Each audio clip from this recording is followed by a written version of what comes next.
The Book of Jonah, Chapter 1. Now the word of the Lord came to Jonah, the son of Amittai, saying, Arise, go to Nineveh, that great city, and call out against it, for their evil has come up before me.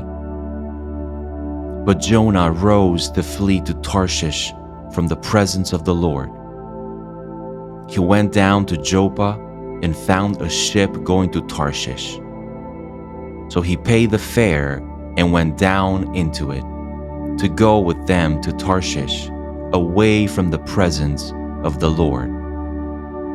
But the Lord hurled a great wind upon the sea, and there was a mighty tempest on the sea, so that the ship threatened to break up.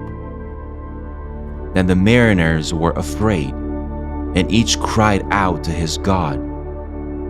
And they hurled the cargo that was in the ship into the sea to lighten it for them. But Jonah had gone down into the inner part of the ship and had laid down and was fast asleep. So the captain came and said to him, What do you mean, you sleeper? Arise, call out to your God. Perhaps the God will give a thought to us, that we may not perish. And they said to one another, Come, let us cast lots, that we may know on whose account this evil has come upon us. So they cast lots, and the lot fell on Jonah. Then they said to him, Tell us, on whose account this evil has come upon us? What is your occupation? And where do you come from? What is your country? And of what people are you? And he said to them, I am a Hebrew, and I fear the Lord, the God of heaven, who made the sea and the dry land. Then the men were exceedingly afraid and said to him, What is this that you have done? For the men knew that he was fleeing from the presence of the Lord, because he had told them. Then they said to him, What shall we do to you, that the sea may quiet down for us? For the sea grew more and more tempestuous. He said to them, Pick me up and hurl me into the sea. Then the sea will quiet down for you. For I know it is because of me that this great tempest has come upon you.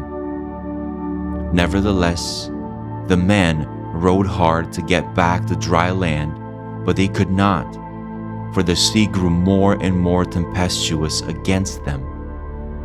Therefore, they called out to the Lord, O Lord, let us not perish for this man's life, and lay not on us innocent blood, for you, O Lord, have done as it pleased you. So they picked up Jonah and hurled him into the sea, and the sea ceased from its raging. Then the men feared the Lord exceedingly, and they offered a sacrifice to the Lord and made vows. And the Lord appointed a great fish to swallow up Jonah, and Jonah was in the belly of the fish 3 days and 3 nights. Chapter 2. Then Jonah prayed to the Lord his God from the belly of the fish, saying, I called out to the Lord out of my distress, and he answered me. Out of the belly of Sheol I cried, and you heard my voice. For you cast me into the deep, into the heart of the seas, and the flood surrounded me. All your waves and your billows passed over me. Then I said, I am driven away from your sight, yet I shall again look upon your holy temple. The waters closed in over me to take my life. The deep surrounded me. Weeds were wrapped around my head. At the roots of the mountains, I went down to the land whose bars closed upon me forever. Yet you brought up my life from the pit, O Lord my God. When my life was fainting away, I remembered the Lord, and my prayer came to you, into your holy temple. Those who pay regard to vain idols forsake their hope of steadfast love. But I, with the voice of thanksgiving, will sacrifice to you. What I have vowed I will pay. Salvation belongs to the Lord. And the Lord spoke to the fish, and it vomited Jonah out upon the dry land. Chapter 3. Then the word of the Lord came to Jonah the second time, saying, Arise, go to Nineveh, that great city, and call out against it the message that I tell you. So Jonah arose and went to Nineveh according to the word of the Lord. Now Nineveh was an exceedingly great city, 3 days' journey in breadth. Jonah began to go into the city, going a day's journey. And he called out, Yet 40 days, and Nineveh shall be overthrown. And the people of Nineveh believed God. They called for a fast and put on sackcloth, from the greatest of them to the least of them. The word reached the king of Nineveh, and he arose from his throne, removed his robe, covered himself with sackcloth, and sat in ashes.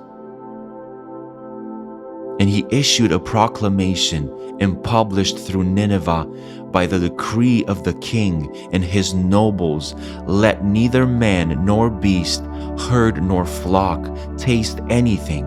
Let them not feed or drink water. But let man and beast be covered with sackcloth, and let them call out mightily to God. Let everyone turn from his evil way and from the violence that is in his hands. Who knows?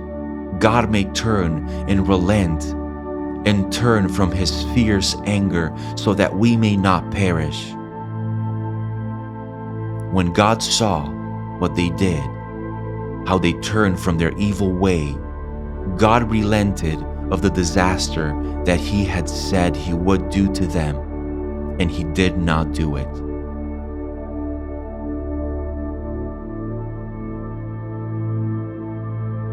Chapter 4.